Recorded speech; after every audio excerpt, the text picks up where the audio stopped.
Okay, let's start the session. इस video में हम एक्चुअली प्रैक्टिस करने वाले हैं टाइम एंड टेंस के ऊपर डिपेंडेंट जो वर्कआउट एक्सरसाइजेज होते हैं, वैसे एक्सरसाइजेज को हम प्रैक्टिस करने वाले हैं। ये एक्चुअली आपका सेट प्रैक्टिस आपका 20 होगा प्रैक्टिस सेट के अकॉर्डिंग, और इस सेट में एक्चुअली हम टाइम एंड टेंस के ऊपर ही चर्चा करेंगे, कुछ बातचीत करेंगे। तो मैं उम्मीद करता हूँ कि वीडियो के आप अंत तक बने रहिएगा। चलिए देखिए, एक्चुअली टाइम एंड टेंस को बहुत काफ़ी बार पढ़े होंगे, लेकिन अगर हम टाइम एंड टेंस को पढ़ने के बाद में अगर हम सेट प्रैक्टिस को नहीं कर लेते हैं, अगर वर्कआउट एक्सरसाइजेज को पूरा नहीं करते हैं ना, तो बहुत काफ़ी कन्फ्यूजन रह जाता है। और जब सवाल आता है कम्पिटिटिव, तो उस समय बहुत काफ़ी हम कन्फ्यूज हो जाते हैं। तो चलिए हम स्टार्ट कर रहे हैं अभी। देखिए, सेट प्रैक्टिस आपका 20 नंबर है, बेस्ट नंबर, जो कि based on time and tense, यानी कि जो टाइम एंड टेंस के ऊपर डिपेंडेंट है। तो चलिए फटाफट इससे स्टार्ट कर देते हैं। देखिए, फर्स्ट नंबर आप देखिएगा सबसे टॉप में। देखिए, फर्स्ट नंबर है कि संजय एंड शशि। अच्छा, ये दो शब्दों से समझ में क्या आ रहा है कि संजय और शशि कोई फ्रेंड हो सकते हैं, कोई पड़ोसी हो सकते हैं। मतलब Sanjay and Shashi dash together for a long time. इसमें देखिएगा, पहले हम सेंटेंस के स्ट्रक्चर को हम समझने का प्रयास करते हैं, और स्ट्रक्चर से फाइंड आउट हो जाता है कि किस टेंस में ये सेंटेंस रेफ़र कर रहा है, मतलब किस सेंटेंस को, यानी किस टेंस को रेफ़र कर रहा है ये। देखिए, सबसे पहले एक वर्ड है फॉर, और इसके बाद में टाइम आया है लॉन्ग टाइम, यानी कि फॉर अ लॉन्ग टाइम, यानी कि बहुत काफ़ी समय से।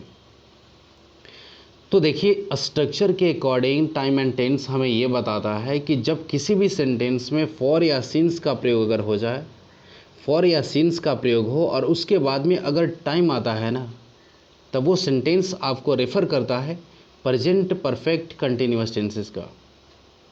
एक बार फिर से मैं रिपीट करूँगा कि जब किसी भी सेंटेंस में सिंस या फॉर आवे और उसके बाद में अगर टाइम आता है ना, तो वो सेंटेंस रेफ़र करता है आपको प्रेजेंट परफेक्ट कंटिन्यूअस टेंस में। तो देखिए, पहले हम एग्जांपल समझ लेते हैं, तब जाकर हम कुछ क्लियर करेंगे। देखिए, ऑप्शन है आपका have lived, are living, have been living और हैज़ लिव्ड। और इन चारों ऑप्शंस में से बेहतर कौन सा है, मतलब सही कौन सा है? तो ऑप्शन आपका सही लग रहा है। देखिए, इस ऑप्शन के अकॉर्डिंग ये समझ में आ रहा है कि रहने के बारे में बात हो रहा है, यानी कि संजय और शशि एक साथ बहुत काफ़ी समय से एक साथ में रह रहे हैं, यानी कि फॉर के बाद में टाइम आना ये बताता है प्रेजेंट परफेक्ट कंटिन्यूअस, और प्रेजेंट परफेक्ट कंटिन्यूअस में आपका स्ट्रक्चर बेस होता है हैव बीन और हैज़ बीन लगना और वर्ब में आईएनसी लगना, यानी कि ऑप्शन नंबर आपका सी नंबर सही होगा। यानी कि Sanjay and Shashi have been living together for a long time, यानी कि संजय और शशि बहुत काफ़ी समय से एक साथ में रह रहे हैं। ठीक है, तो देखिए, किसी भी सेंटेंस में अगर हम किसी ऑप्शन को टिक करें ना, तो उसका एक क्लू होता है, और हर सेंटेंस आपको एक क्लू, थोड़ा सा मतलब एक सुराग जरूर छोड़ता है। ये हिंट करता है कि किस टेंस में ये रेफर हो रहा है। जैसे दूसरा क्वेश्चन को हम देखते हैं कि रमन वुड सक्सीड, रमन सफल हो जाता, इफ़ ही डैश, अगर वो क्या। इसमें देखिए, ऑप्शन है आपको ट्राइज, हैज़ ट्राइड, ट्राइड और ट्राई। सबसे पहले हम देखते हैं सेंटेंस के स्ट्रक्चर को। अगर हम देखें तो इस सेंटेंस में Raman would succeed if he dash, इसमें लग रहा है कि दो सेंटेंसेस इसमें आए हुए हैं। पहला है कि रमन वुड सक्सीड, रमन सफल हो जाता, इस सेंटेंस में वुड का यूज हुआ है, और वुड का यूज होना यानी कि देखिए, सेंटेंस जिसे हम कह रहे हैं वो क्लॉज है। अगर एक क्लॉज में आपका वुड का प्रयोग हुआ है ना, तो आने वाले सेंटेंस में जो इफ़ से स्टार्ट होते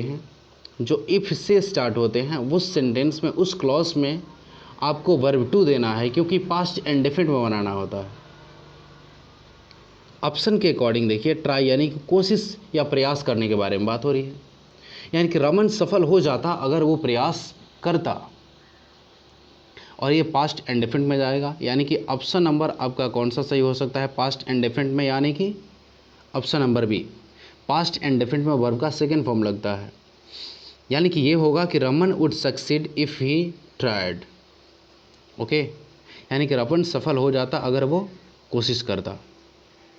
देखिए, थर्ड नंबर आपका क्या है, यह है कि व्हेन इट रेन्ड, जब वर्षा हुई तो Aditya dash an umbrella, Aditya umbrella लिए हुए था। यानी कि जब बारिश हुई ना, उस समय आदित्य जो लड़का था वो अम्ब्रेला लिए हुए था। ऑप्शन आपको है कि was carrying, carried, carried, is carrying. मतलब कैरिंग मतलब लेने के बारे में बात हो रहा है। यानी कि जब जब बारिश हुई ना तो उस समय आदित्य अम्ब्रेला लिए हुए था। तो उसके सेंस में हम ए नंबर ऑप्शन यानी कि वॉज कैरिंग हम प्रयोग करेंगे। यानी कि Aditya was carrying an umbrella, Aditya के पास में क्या था? अम्ब्रेला था। ठीक है ना। देखिए नेक्स्ट देखते हैं।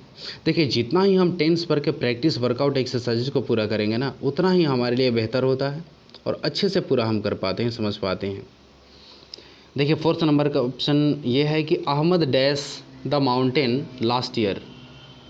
सबसे पहले देखिए सेंटेंस के स्ट्रक्चर को सबसे पहले देखा जाता है। सेंटेंस स्ट्रक्चर में एक बात हुआ है जैसे लास्ट ईयर यानी कि पिछले साल, लास्ट ईयर मतलब पिछले साल, यानी कि last night, last year, last month, last week, पिछले साल, पिछले की बात होती है और यानी कि जो समय बीत चुका है। और लास्ट ईयर यानी कि जब बीते हुए समय के बारे में बात होता है ना, तब वो सेंटेंस आपको रेफ़र करता है पास्ट एंड डेफिनेट में, क्योंकि पूर्ण रूप से वो कंप्लीट हो चुका है।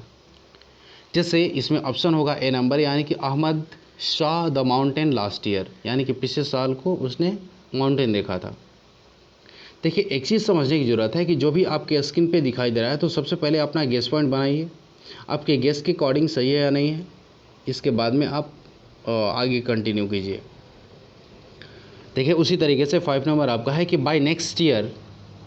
देखिए ये शुरू में ही स्टार्टिंग में आपको एक इंडिकेट कर दिया है, अगर आप समझ सकते हैं तो, जो आपके स्क्रीन पे दिखाई दे रहा होगा कि बाय नेक्स्ट ईयर। बाय मतलब होता है तक, बाई मतलब द्वारा भी होता है, लेकिन यहाँ पर अर्थ इसका है बाई नेक्स्ट ईयर, यानी कि अगले साल तक।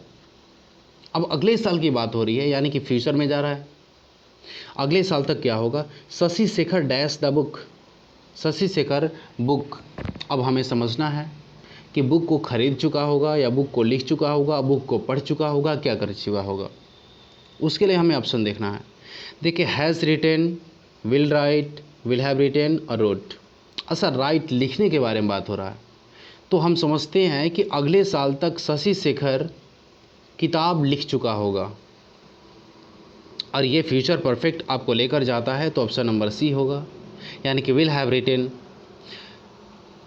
ओके नेक्स्ट आपका 6 नंबर जो है आप देख सकते हैं कि the video will help you, यानी कि जो ब्लॉक डेवलपमेंट ऑफिसर जो होते हैं ना, वीडियो एक, हालांकि बीपीएससी जो क्रैक करते हैं उसके बाद में वीडियो बनते हैं, हालांकि अच्छा बहुत काफ़ी एक रुतबे वाला नौकरी है, बड़ा मज़ेदार है, लाइफ वहाँ पर बहुत काफ़ी सिक्योर्ड हो जाती है।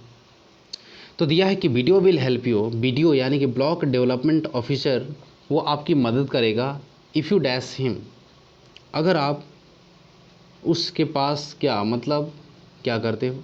ऑप्शन आपका दे रहा है कि वेंट, गो, विल गो और गोज, मतलब जाने के बारे में बात हो रही है, यानी कि वीडियो आपकी मदद करेगा अगर आप उसके पास जाओगे तो पहले देखिए जब किसी भी सेंटेंस में किसी एग्जाम्पल में डबल क्लॉजेज आते हैं ना, यानी कि 2 सेंटेंस आते हैं जिसमें, अब हम जिसे 2 सेंटेंस बोल रहे हैं, 2 सेंटेंस नहीं है, 2 क्लॉज है और ये 2 क्लॉज जुड़े हैं इफ़ से। इफ़ मतलब अगर होता है। एक है कि video will help you, video आपकी मदद करेगा।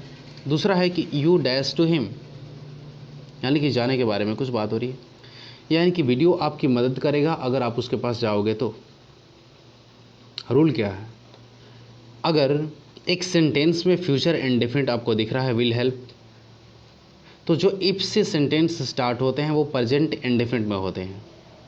मैं 1 सेकेंड रिपीट कर दूं, जब भी कोई सेंटेंस, जब भी कोई वाक्य, अगर जब भी कोई एग्जाम्पल अगर फ्यूचर के 2 एक्शन को दिखाता है, जैसे मैं आपकी मदद करूंगा अगर तुम मेरी मदद करोगे तो, यानी कि अगर तुम मेरी मदद करोगे तो मैं तुम्हारी मदद करूंगा, दोनों काम फ्यूचर के हैं। और जब दोनों काम फ्यूचर के हैं ना, तो एक काम को फ्यूचर इंडेफिनिट और एक काम को प्रेजेंट इंडेफिनिट, लेकिन शर्त है कि इफ से स्टार्ट होने वाला प्रेजेंट इंडेफिनिट में होता है। तो देखिए एक है फ्यूचर इंडेफिनिट, यानी कि इफ से स्टार्ट होने वाला प्रेजेंट इंडेफिनिट में होगा, यानी कि यू के साथ होगा आपका option go. You go to him, अगर उसके पास में तुम जाते हो तो।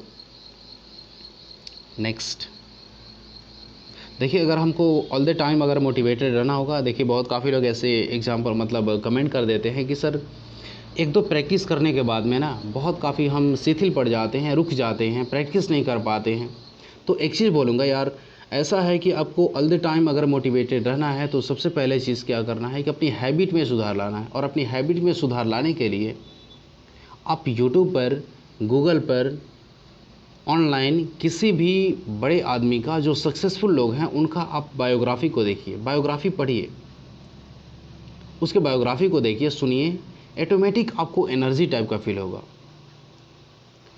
चलिए नेक्स्ट क्वेश्चन आपका 7th है, जो आपके स्क्रीन पे दिख रहा होगा अभी। She dash the work before you came, यानी कि तुम्हारे आने से पहले वो काम समाप्त कर चुकेगी।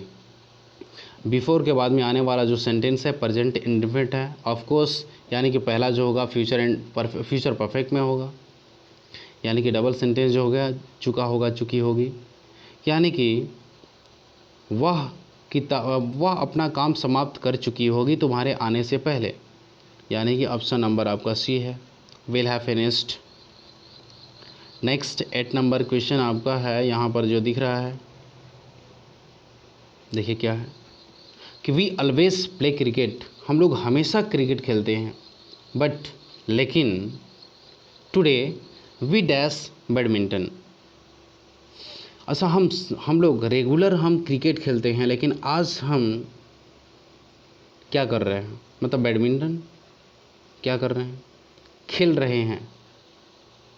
अच्छा, जो प्रेजेंट इंडेफिनिट जो बताता है ना, प्रेजेंट इंडेफिनिट जो प्रेजेंट इंडेफिनिट होता है, ये हैबिट को बताता है, ये आदत है, रेगुलर का हैबिट है ये, कि मैं हर रोज़ हम लोग क्रिकेट खेलते हैं, लेकिन आज सिर्फ आज के लिए बोलना है तो प्रेजेंट कंटिन्यूस में बोलना है हमें कि वी आर प्लेइंग बैडमिंटन, लेकिन आज हम लोग बैडमिंटन को खेल रहे हैं। नेक्स्ट है आपका 9th नंबर, जो आप देख सकते हैं कि जो आपके सामने दिया है कि Graham Bell dash the telephone.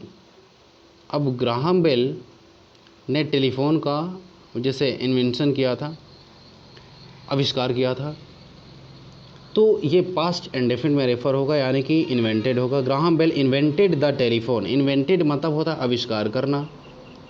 Next आपका 10th नंबर जो क्वेश्चन है, ध्यान से समझिएगा, 10th नंबर इसको हम छोटा कर लें हल्का सा।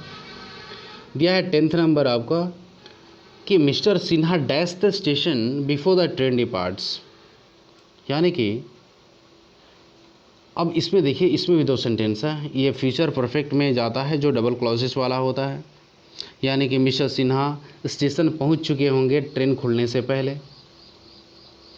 ऑप्शन इसमें बी नंबर आपका सही होगा। क्यों? क्योंकि बिफोर के बाद में आने वाला जो सेंटेंस है वो प्रेजेंट इंडेफिनिट है, और जब बिफोर के बाद में आने वाला जो क्लॉज होता है, सेंटेंस होता है, प्रेजेंट इंडेफिनिट अगर है ना, तो पहले वाला फ्यूचर परफेक्ट में होता है।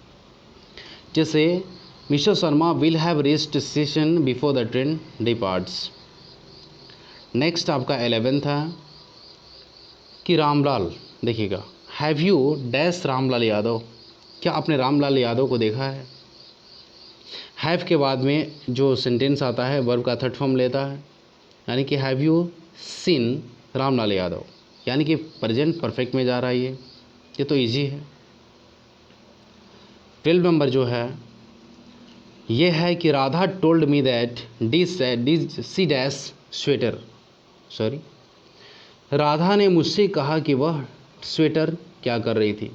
हालांकि नेटिंग की बात हो रही है, नेटिंग मतलब होता है बुनाई करना, यानी कि राधा ने मुझसे कहा कि वह स्वेटर बुनाई कर रही थी।